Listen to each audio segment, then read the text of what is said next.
Imbaraga z'uwahishuriwe. Yohana igice cya 6:38.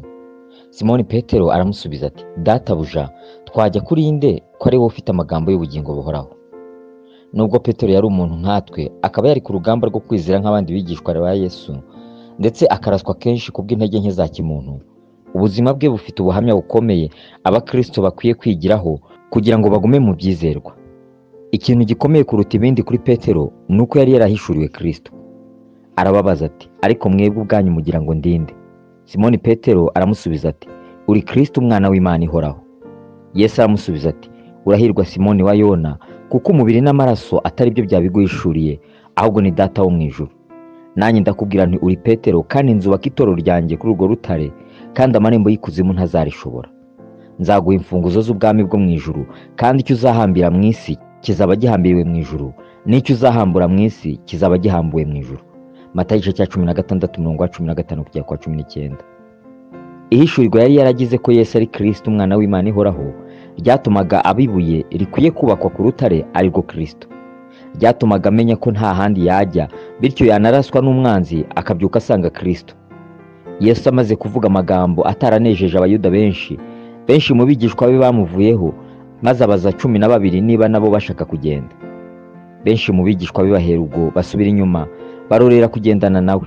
Yesu abaza abigishwa be 12 ati, kandi namwe murashaka kugenda?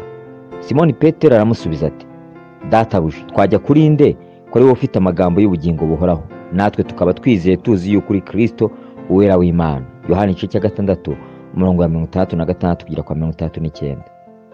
Kuba Petero yari yarahishuriwe Kristo nibyo byatumye n'igihe yamwihakanye inshuro 3 zose kubera ubwoba, yaragaruye ubwenge akarira akihana ntave kuri Yesu burundu. Niryo tandukaniro rye na Yuda, nawe wamugurishije, ariko abonye bamubambye aricuza, maze aragenda arimanika. Iyo wahishuriwe Yesu uwo ari we, no mu ntege nke y'umuhungiraho, niyo wacuma urubyuka umusanga. Guhishurirwa Yesu nyakuri biguha imbaraga zikurinda gusubira inyuma, kuko uba waramenye ko nta handi wajya umuvuyeho. Utaramumenya we yibeshye ko hari aho ushobora kujya, ntamenye ko muri we ariho dufite ubuzima bwacu, kandi ko ibyaremwe byose ari we bikesha kubaho, kandi ko ubuzima bwabyo bwose buri mu kiganza cye.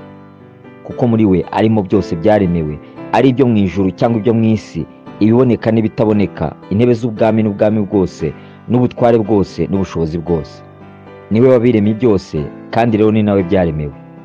Yabanjirije byose, kandi byose bibeshwaho nawe. Abakolosayi igice cya 1:16-17. Muri Yesu honyine niho hari ubuzima. Kumuvaho ni ukujya mu rupfu, kuko ari we soko yo kubaho. Iyo wahishuriwe ibyo, nubwo abandi bose bamuvaho, umugumaho, kuko ubuzi ko nta handi wajya. Niwe waturemye, niwe utubeshaho, kandi niwe uducira urubanza rw'aho tuzabiteka. Twamuvaho tukajya he? Dusenge. Mwami Yesu, humura amaso yabo waremye, bamenye ko nta handi babasha kujya uretse kuri wowe wabaremye kandi ubabeshaho, wowe soko y'ubuzima bwacu bw'uyu munsi n'ubw'iteka ryose. Mu izina ryawe Yesu. Amen.